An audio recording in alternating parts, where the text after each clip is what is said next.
वह क्या बात है, बेचारी मजहबी औरतों के लिए तो सब कुछ मजहब में हराम कर रखा है और जो मजहब में आदमी उन्हें पूरी छूट दे रखी है। आखिर मजहब में औरतों के साथ इतना भेदभाव, इतनी ऊंच नीच क्यों?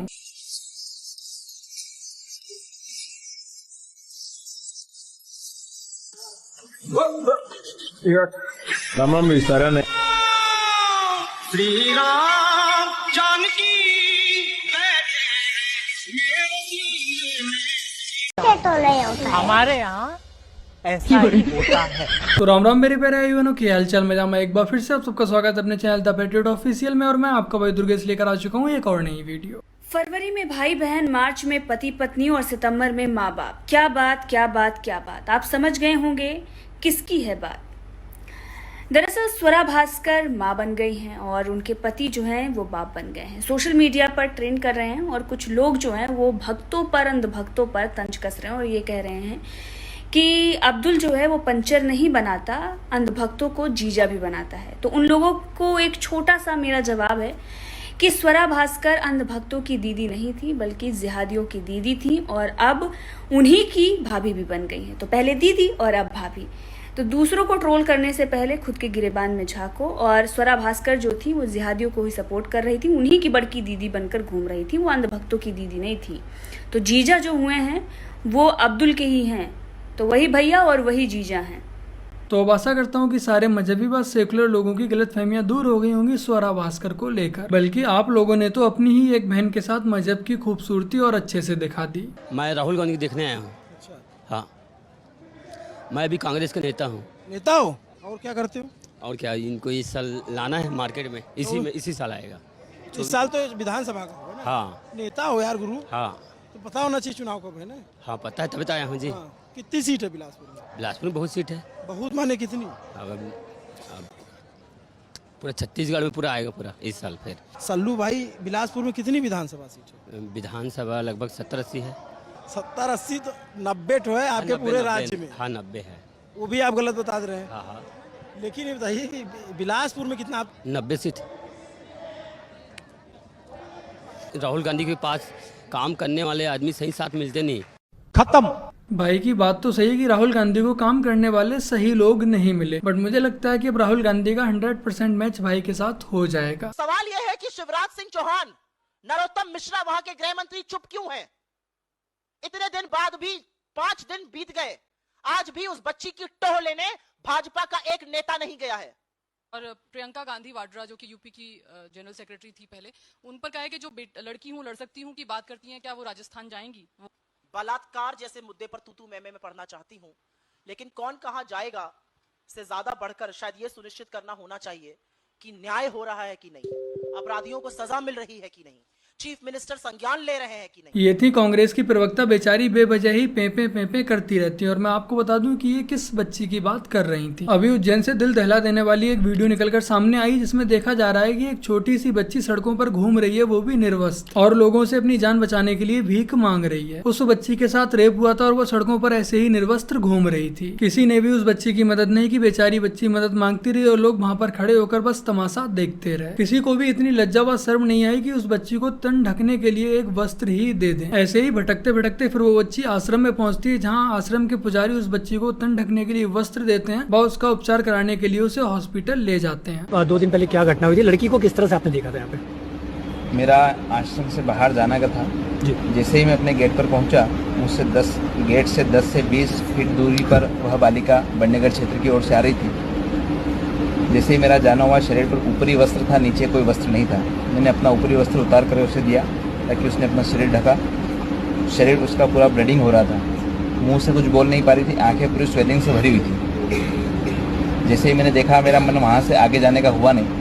मैंने उसकी मदद करने के लिए तुरंत ही 100 नंबर पर कॉल किया। और यही वो इंसानियत है जो सनातन धर्म व उसके आश्रमों में हमें बची कुची देखने को मिलती है। बट इस सबके बावजूद भी टाइम्स ऑफ इंडिया एक कार्टून छापता है जिसमें दिखाता है कि एक बच्ची मदद की गुहार लगाती हुई जा रही है, लोग उसे इग्नोर करके वहाँ पर गाय की पूजा करने पर लगे हुए हैं। कुल मिलाकर टाइम्स ऑफ इंडिया अपने इस कार्टून के जरिए ये दिखाना चाह रहा था कि सनातन धर्म के लोग गाय की पूजा करने में बिजी है, कि वो एक गाय की पूजा कर सकते हैं, बट जो एक निर्वस्त्र बच्ची है जिसे मदद की जरूरत है उसकी मदद नहीं कर रहे। बट शायद टाइम्स ऑफ इंडिया इंडिया वाले ये भूल गए थे कि जब उस बच्ची की मदद करने सामने कोई नहीं आया तब आश्रम वाले ही सामने आए। आश्रम के पुजारी ने ही आकर उस बच्ची को वस्त्र दिए व उसका उपचार करवाया। बट ये टाइम्स ऑफ इंडिया वालों के एजेंडे में शामिल नहीं होता तो भला ये न्यूज कैसे दिखा सकते थे। और जैसे ही ये न्यूज निकलकर सामने आती है तुरंत मध्य प्रदेश के मुख्यमंत्री शिवराज सिंह चौहान जी ने इस पर एक्शन भी लिया और जब तक इस घटना के आरोपी पकड़े नहीं गए शिवराज सिंह चौहान जी पूरी घटना का संज्ञान लेते रहे। जिसने अचंभ जघन्य अपराध किया है मासूम बिटिया के साथ, वो अपराधी पकड़ा गया है। उज्जैन का ही है, भरत नाम है उसका। पकड़ने में वो घायल भी हुआ है, उसको कठोरतम दंड दिया जाएगा। हम कसर नहीं छोड़ेंगे अपराधी को कड़ी सजा दिलाने में। मैं लगातार हर घंटे स्थिति पता कर रहा था। इस तरह के अपराधी समाज में रहने के लायक नहीं है, काबिल नहीं है।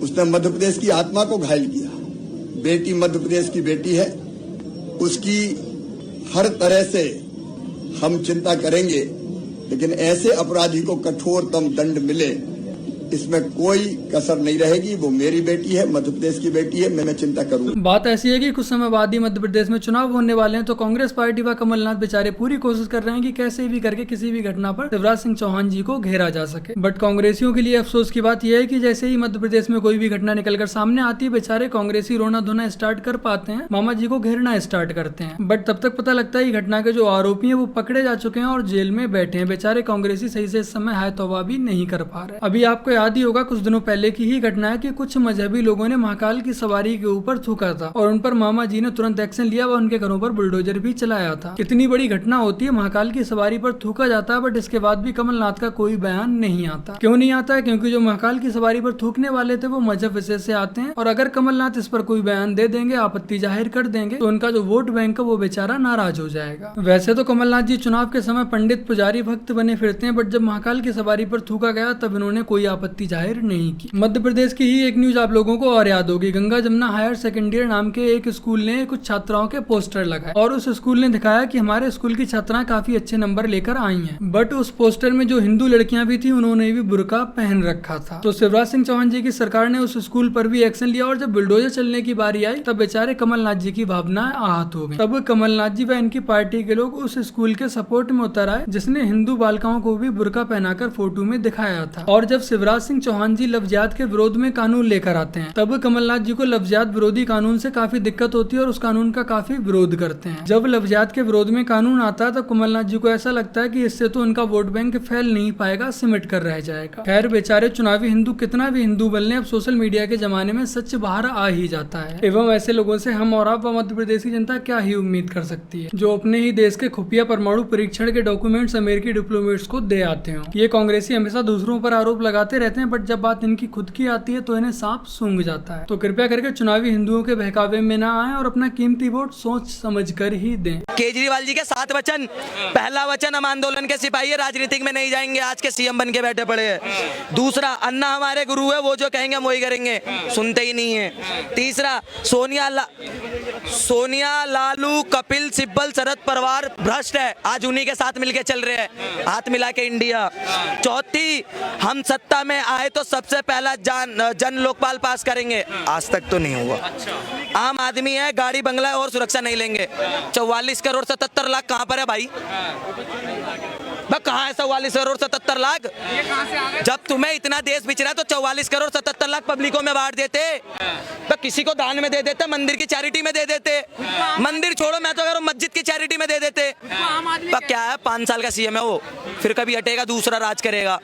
सबसे बड़ा पागलपंती कहते हैं जो घर अपना नहीं है उसमें पैसा लगाना। आशा करता हूँ कि अब आप लोग समझ गए होंगे कि ये आम आदमी पार्टी खास पार्टी कैसे बनती जा रही है। ये भारत वर्सेस इंडिया, भारत ही है, आपको मालूम है? आपको महाभारत मालूम है? महाभारत, हाँ, तो वो उसमें वो महा इंडिया नहीं है ना, महाभारत है ना। तो महाभारत से आज भारत में लोगों को तकलीफ नहीं, मुझे नहीं तकलीफ। देखो, अब इत्तेफाकन ये ऐसी बात हो गई है, इंडिया ये जो उनका नाम हो गया है उसकी वजह से होगा, लेकिन भारत ही तो हम कहते थे। हम परदेश जाते तो आपको ये नहीं पूछते आपका नाम क्या है, धर्म क्या है, सरनेम क्या है, आपको पूछते कहाँ से, भारत से। तो हमारी पहचान भारतीय है। तो भाई लोग, वैक्सीन वार फिल्म रिलीज हो चुकी है। अगर आप लोग अब तक थिएटर्स में देखने नहीं गए हैं तो एक बार फैमिली के साथ देखने अवश्य जाइएगा। विवेक अग्निहोत्री जी ने लेफ्टिस्ट को, देश विरोधी ताकतों को काफी अच्छे से एक्सपोज किया है। तो बस मेरे प्यारे भाई बहनों, आज की अपनी इस वीडियो में इतना ही। वीडियो को लाइक, शेयर, कमेंट और अपने चैनल को सब्सक्राइब आज से कर लीजिएगा। चलिए मिलते हैं एक और नई वीडियो के साथ, तब तक के लिए जय हिंद, वंदे मातरम, जय श्री राम।